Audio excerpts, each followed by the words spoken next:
Dear friends, आज हम आपके साथ जिस प्लांट को शेयर करने जा रहे हैं वो है हमारा तुलसी का प्लांट, जो कि एक बहुत ही ज़्यादा बेनिफिशियल प्लांट है और इसकी बहुत ज़्यादा इम्पोर्टेंस है। और रिलीजियसली भी लोग इसको बहुत ज़्यादा इम्पोर्टेंस देते हैं कुछ रिलीजन्स में। और रेहान का लफ्ज़ आया है कुरान में, कुरान की सूरे रहमान में। तो आज चलिए हम इसी पे बात करते हैं, इसको किस तरह से केयर करना है, किस तरह से हमें गर्मियों में इसकी हिफाजत करनी है। Welcome back to your channel खूबसूरत नेचर। अस्सलाम वालेकुम, have a nice day friends.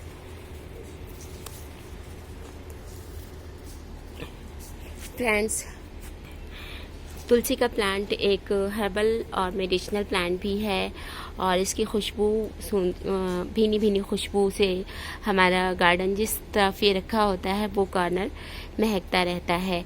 और ये बेस्ट इंसेक्टिसाइड भी है और कोल्ड और कफ में इसका बहुत ज़्यादा फ़ायदा होता है। इसकी चाय पीने से भी हमारी कोल्ड एंड कफ को बहुत रिलीफ मिलता है।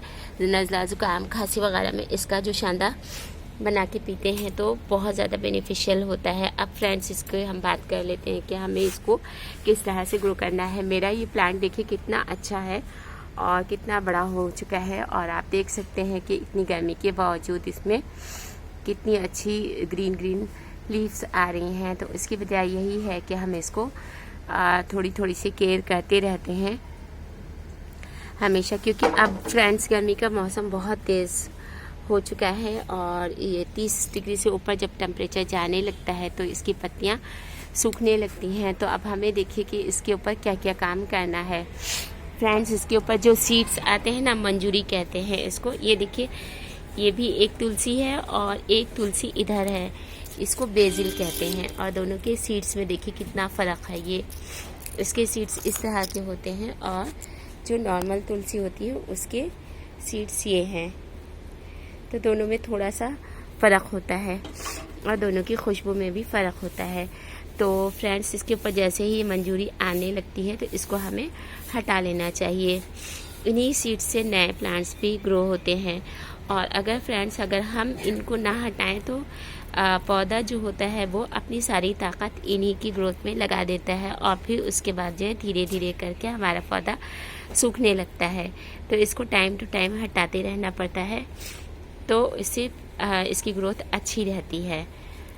अब देखिए, इस तरह से इसको हटाते रहना चाहिए और जो भी सूखी हुई पत्तियां हैं उनको भी हटा लिया कीजिए। हटा के मैं तो फेंकती नहीं हूँ, इन सारी चीज़ों को ही इस्तेमाल कर लेती हूँ मैं, जो शांदा बनाने में या फिर चाय वगैरह में मैं डालकर इसका इस्तेमाल कर लेती हूँ। तो इस तरह से हम इसकी लीव्स को हटा देंगे। और फ्रेंड्स, इसको गमले की बात करते हैं तो फ्रेंड्स, इसको मिट्टी का गमला बहुत पसंद होता है। लेकिन अगर आपके पास मिट्टी का गमला नहीं है तो आप इसको प्लास्टिक के गमले में भी लगा सकते हैं। और मिट्टी का गमला जो होता है वो हीट को मेंटेन रखता है, यानी कि जितनी हीट चाहिए उतनी ही हीट ये मिट्टी का गमला लेता है। लेकिन मैंने प्लास्टिक के गमले में भी देखिए इसको ग्रो किया हुआ है और ये बहुत अच्छा चल रहा है।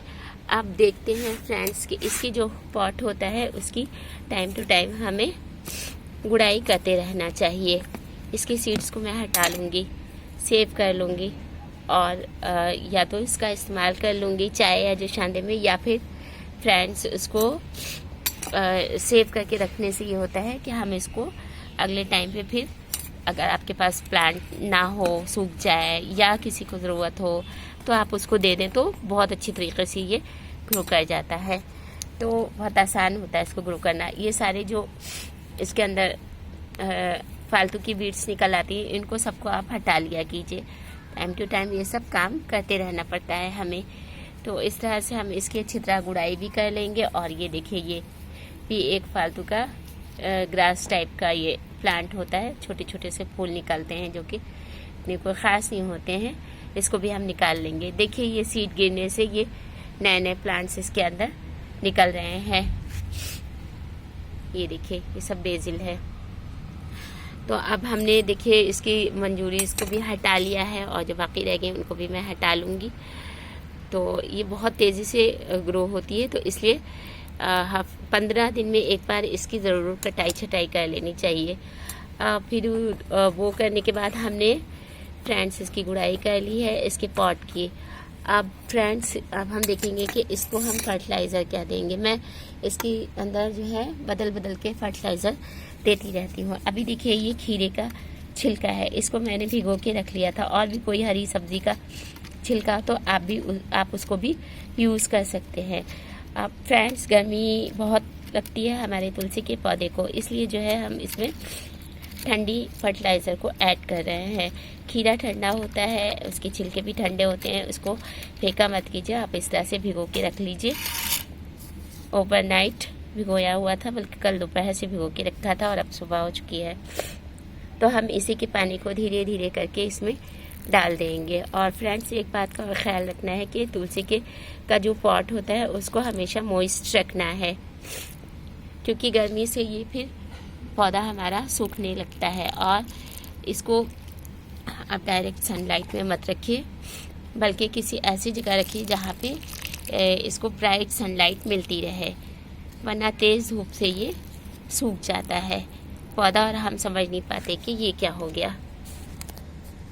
तो फ्रेंड्स हम इसको ऐसी ही जगह सेमी शेडी एरिया में रखते हैं जहाँ पर इस पर ब्राइट सनलाइट पड़ती है। और इसी की वजह से आप देख सकते हैं कि अच्छी खासी गर्मी शुरू हो चुकी है और फिर भी मेरे प्लांट में कितनी ग्रीन ग्रीन लीव्स मौजूद हैं।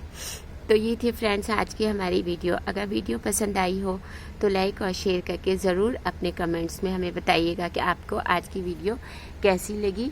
और अगर चैनल पर नए हो तो चैनल को